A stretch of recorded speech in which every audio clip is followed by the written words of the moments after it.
Alexandra, frage die Karten, zeige mir einen Weg.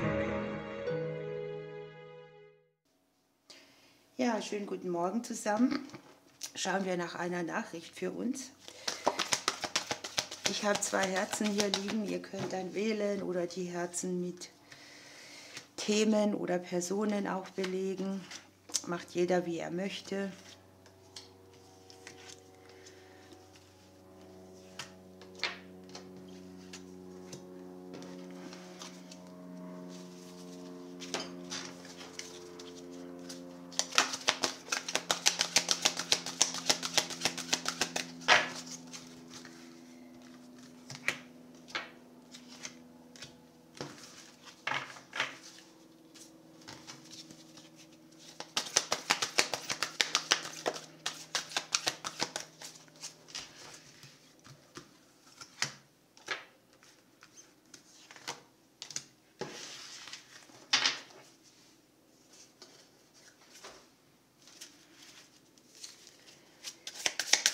Ui, ui, ui, ui, ui.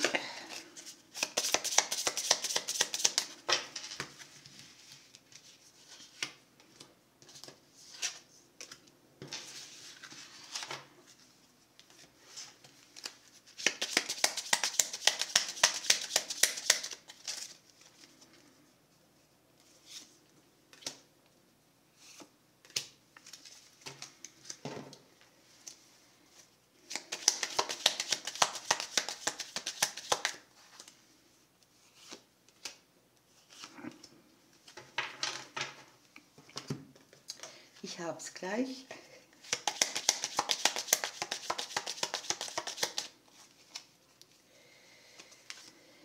So, ihr Lieben, ich lege es auch gleich noch schöner hin, weil ich kann das selber nicht brauchen, wenn das so chaosmäßig hier liegt. Ja, was soll ich sagen? Ich kann mich mal wieder nicht entscheiden. Ich nehme den Stapel und wir gucken, was der sagt. Wir haben das Thema Vergebung, Selbstliebe und Gleichgewicht hier drauf. Ne? Hier ist es ein bisschen so, ich muss den Engel abdecken, weil sonst, der hat relativ wenig an. Hier ist es vielleicht so, dass man mit irgendetwas hadert. Und hier ist das Thema nicht, dass man anderen vergibt, sondern ich glaube, dass es damit zu tun hat, dass man sich selbst vergibt. Ne? Irgendwo hängt hier was. Da hat man vielleicht mal was getan oder was nicht getan oder man grübelt nach, ob man alles richtig gemacht hat. Und hier gehört es dazu, dass wir Gelassenheit in diesen Prozess bringen, dass wir etwas weglassen, wo wir immer damit hadern oder drüber sinnieren, hätten wir es besser machen können. Und zur Selbstliebe gehört auch, dass man sich eingesteht, dass man Fehler machen kann oder dass wir alle nicht vollkommen sind. So, dann habe ich, das doppelt sich, Schuldgefühle loslassen. Hier geht es so ein bisschen darum, was kann ich machen, um Fülle in mein Leben zu kriegen, und das scheint ein Thema zu sein. Und die Karte sagt, wenn du dir gestattest, dein Licht hell strahlen zu lassen, inspirierst du damit andere. Vergib dir selbst für das, was du deiner Meinung nach getan oder nicht getan hast, und vertraue darauf, dass Gott dich bedingungslos liebt, so wie du bist. Lerne aus der Vergangenheit und wachse daran, anstatt dich selbst zu sabotieren damit. Dann haben wir hier die medialen Fähigkeiten. Hier kann es sein, dass sich auf dem Weg auch ein Prozess befindet, bei dem man sich seiner eigenen Medialität viel mehr bewusst wird oder dass man auch sensitiver wird und dass man einfach offen ist für die Anderswelt. Das passt ja auch sehr gut, denn wir haben unter dem Mond, im Prinzip ist da die Mondenergie, die Psyche, die mit uns spricht, die Magie auch des Mondes, das Mondlicht, vielleicht auch die Mondphasen, die besonders wichtig hier sind. Wir haben neue Wege, Möglichkeiten. einen neuen Weg zu gehen, eine andere Richtung zu nehmen. Wir haben die Militärsperson, sage ich euch gleich mehr dazu. Und wir haben das Haus und das Buch. Hier ist es so, dass möglicherweise eine ganz andere Erfahrung gemacht werden kann. Dass das Umfeld vielleicht mitlernt von diesen Sachen, die wir für uns umsetzen. Der eine oder andere hat vielleicht eine Möglichkeit, im häuslichen Bereich sich eine neue Tür zu öffnen. Hier studiert man vielleicht auch selbst mit sich um. Ne? Man überlegt, man versucht Lernprozesse zu erkennen oder Erfahrungen zu verbuchen. Und man hat trotzdem das Fundament, das man sich erschaffen hat, unter dem Hintern. Ne? Dann haben wir hier die Militärsperson. Die Karte kann für den einen oder anderen auch auf einen Liebhaber deuten. Aber an sich ist es so, dass vielleicht hier die Eigenschaften von Gewissenhaftigkeit, Geradlinigkeit, Zuverlässigkeit sichtbar werden oder dass auch vielleicht jüngere Menschen, jüngere Männer in unserem Leben Einfluss genommen haben. Das kann ja auch zu dieser Thematik dazugehören. Und hier kann man sich bewusst sein bei allem, was läuft, auch wenn man gerade so zum Beispiel Sachen mit Ämtern oder Behörden hat, dass alles ordnungsgemäß und korrekt abgewickelt wird. Ich sage es nochmal, mit der Mondenergie und mit der Medialität haben wir hier vielleicht auch irgendwo Prozesse, die sich speziell in den Mondphasen oder mit den Mondphasen abspielen, wo man einfach spürt, meine Sensitivität nimmt zu oder ich mache ganz neue geistige Erfahrungen. Schauen wir, was die Vögel hier noch sagen. Der Sperling. Ich komme in dein Leben und bringe dir Antriebskraft, Genauigkeit und Freiheit. Gehe durch die dunklen Phasen und das Licht macht sich breit. Es wird hell und klar in deinem Leben. Wunderbar. Dann schauen wir uns die andere Seite an.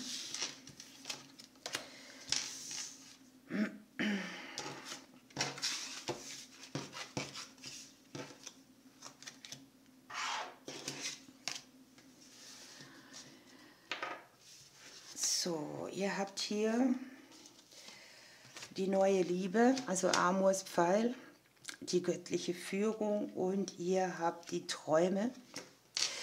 Möglicherweise, es ist in beiden Seiten ziemlich viel, wo man selber Botschaften empfängt, wo man sensitiver wird, wo man spürt, da ist irgendwo eine Führung, der ein oder anderen kriegt sie über die Träume gezeigt.